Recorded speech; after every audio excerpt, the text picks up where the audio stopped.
আসসালামু আলাইকুম ভিউয়ার্স, কেমন আছেন সবাই? আশা করি যে যেখানে আছেন সুস্থ আছেন, নিরাপদে আছেন। আলহামদুলিল্লাহ আমিও খুব ভালো আছি। তবে একটু ঠান্ডা, সর্দি, কাশির সমস্যা। হয়তো আমার ভয়েসটা শুনেই বুঝতে পাচ্ছেন। তো যাই হোক, সবাইকে যদিও ঈদ চলে গেছে তবুও ঈদুল ফিতরের শুভেচ্ছা। সবাইকে ঈদ মোবারক। তো এটা হলো ইনানি সি বিচ। তো ঈদে আসলে সবাই অনেকেই বাড়িতে গেছে, আমরা যাইনি, ঢাকাতেই আছি।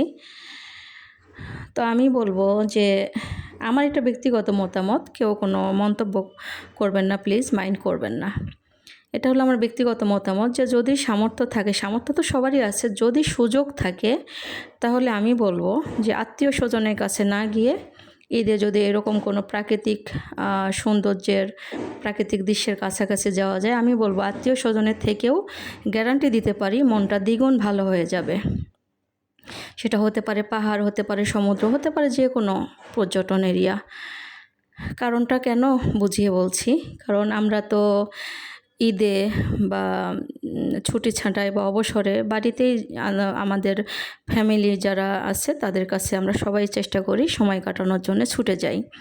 তো ঈদের সময় বিশেষ করে শ্বশুরবাড়ি, বাবার বাড়ি আমরা অনেক সময় নিজেরা না কিনেও তাদের জন্য নিয়ে যাই, অনেক কিছু গিফট নিয়ে যাই। তো তাদের তো মন তোলা যায়ই না, উল্টা তারা বিভিন্ন মন্তব্য করে, এটা এমন হলো, ওটা তেমন হলো, এটা পছন্দ হয়নি। মোট কথা তাদের আসলে আপনি কিছুতেই মন তুলতে পারবেন না। উল্টা আপনি যে কত আশা নিয়ে তাদের কাছে গিয়েছিলেন, মনটাই নষ্ট হয়ে যাবে, খারাপ হয়ে যাবে। কারণ এখন যারা আত্মীয় স্বজন আগেকার মতো আসলে, আগে যেমন ফ্যামিলি বন্ডিংটা সুন্দর ছিল, আগের অনেক আগের কথা, বা আমরা যখন ছোটোবেলাতেও একটু দেখেছি, তখনকার মতো আসলে ভাই এখনকার মানুষের মন মানসিকতা নাই। আমরা যতই একরাশ আকাশ পরিমাণ আন্তরিকতা নিয়ে তাদের কাছে যাই না কেন, তারা আসলে আপনাকে ওই সাময়িক 2-4-5 মিনিট একটু যখন দিলেন তখনই একটু পরে ভুলে যাবে। এমনও তো হয় যে তারা মনেই করে না যে আপনি যে তাদেরকে কতটুকু তাদের জন্য করলেন, দিলেন, তারা এটা ভুলে যায়। কারণ অনেক সময় পেতে পেতে তারা এতটাই হয়তো বেশি পেয়ে যায় যে তাদের ওটা মনেই থাকে না যে তাদের জন্য আপনি কি করলেন বা কি করেছেন। তো যাই হোক, অনেকগুলো ভারী ভারী কথা বললাম, কেউ ভুল বুঝবেন না। আসলে এগুলো শুধুই আমার ব্যক্তিগত মতামত না, এগুলো একটা সামাজিক ব্যাধি। এটা ঘর ঘর ছড়িয়ে গেছে, সমাজের রন্ধ্রে রন্ধ্রে এটা ছড়িয়ে গেছে। এটা কম বেশি আমরা সবাই এটা ফেস করি। কারণ আগের মতো মানুষগুলা সরল সোজা নেই, তারা সারা বছরে একটা মিস কল দিয়েও খবর নেয় না।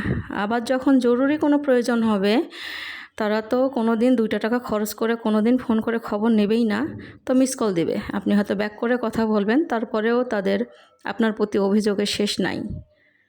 তারা এতটাই নির্লজ্জ যে তারা যে আপনার জন্য চুল পরিমাণও কিছু করলো না বা কিছুই করে না, এটাও তাদের মনে থাকে না। কিন্তু কথা শোনাতে তারা 100 ভাগ তারা শুনিয়ে দেয়। তো যাই হোক, আসলে কেউ মাইন্ড করবেন না। এটা আসলে আজকাল কম বেশি সবারই এটা, আমরা এই অভিজ্ঞতার সাথে আমরা কম বেশি কি বলবো, আমরা জড়িত। কম বেশি এমন অভিজ্ঞতা সবার জীবনেই হয়েছে। আর যাদের হয়নি তাদের জীবনটা তো আলহামদুলিল্লাহ, কারণ সবাই তো আর এক না পৃথিবীতে। আবার সবার ফ্যামিলির সদস্য বা সবারই মন মানসিকতাটাও এক না।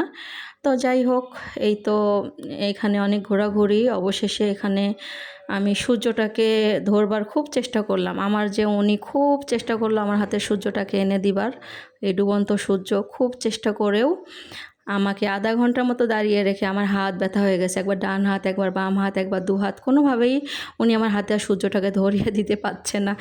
তো যাই হোক, অবশেষে আমি একদম শ্রান্ত পরিশ্রান্ত ক্লান্ত আর কি। তো যাই হোক, এমনিতেই এখানে প্রখর রোদ্রে একদম জীবন যায় যায় অবস্থা ছিল। আবার রাস্তায় যাওয়ার পথে আমার সানগ্লাসটা ভেঙে গেল। এখানে প্রচণ্ড ধুলাবালি, ক্যাপ আর সানগ্লাস কিনতে গিয়ে আরেকটা বিপত্তি, সেগুলো পরে তো মোটেই কমফোর্ট ফিল করছি না।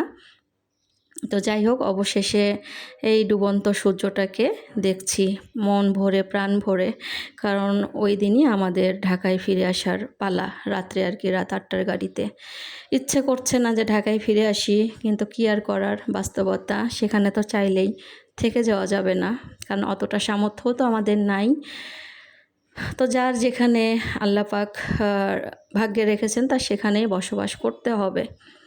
আর ক্যামেরায় এত কিছু তো আসলে কোনোভাবেই আসে না। মহান রাব্বুল আলামিনের যে প্রাকৃতিক সৌন্দর্য তা নিজের চোখে অবলোকন না করলে ক্যামেরার মাধ্যমে অতটা ফুটে তোলা যায় না। তবুও চেষ্টা করেছিলাম। আমরা যারা জানি, দেখেছি তারা তো জানি যে এখানে যে ডুবন্ত সূর্যটা ক্যামেরা ছাড়া বাস্তবতায় দেখতে কত সুন্দর। তবুও চেষ্টা করলাম আপনাদের সাথে আমার এই ব্লগটা শেয়ার করবার। আপনাদের সাপোর্ট পেলে আরও ভালো কোনো জায়গায় বা আরও মানে যত্ন সহকারে কিছু শেয়ার করবার চেষ্টা করব ইনশাল্লাহ। তো আমার সেটা রান্নার ব্লগ হোক বা ঘোরাঘুরির কোনো ব্লগ হোক, যদি আপনাদের এতটুকুও ভালো লেগে থাকে কোনো একটা অংশ বা আমার কোনো কাজ বা খারাপ লাগে, আমি বারবারই বলি আপনারা মন্তব্যের মাধ্যমে জানিয়ে দিবেন। আর যদি ভালোই লেগে থাকে তাহলে একটু লাইক, কমেন্ট, শেয়ার আর সাবস্ক্রাইব করে আমাকে সাপোর্ট দিন প্লিজ, আমার পাশে থাকুন। আপনাদের সাপোর্ট না পেলে আসলে কোনোভাবেই এগিয়ে যাওয়া বা এগিয়ে চলা সম্ভব না। তারপরে আপনাদের সাথে কথা বলতে পারি মন খুলে প্রাণ খুলে, এই বা কম কি। তা আমার উনি বারবারই ব্যর্থ হওয়ার পরেও চেষ্টা করেই যাচ্ছিল আমার হাতে সূর্যটাকে এনে দিবার। তো যাই হোক, আর হলো না, কি আর করার। উনি তো আর প্রফেশনাল ক্যামেরাম্যান না, আর এখানে প্রফেশনাল যারা ক্যামেরাম্যান আমরা তো সবাই জানি তাদের ডিমান্ড কত। তো যাই হোক, আলহামদুলিল্লাহ যা হয়েছে। ফ্যামিলির সাথে ঘুরতে এই বা কম কি, সময় কাটাতে পারাটা এটাই বা কম কিসে। তো মহান রাব্বুল আলামিনের কাছে অসংখ্য শুকরিয়া, যতটুকু যাই হয়েছে আলহামদুলিল্লাহ। মন ভরে প্রাণ ভরে সমুদ্রের কাছে থাকতে পেরেছি, এটাই অনেক বিশাল কিছু, কারণ অনেক ভালো লাগে।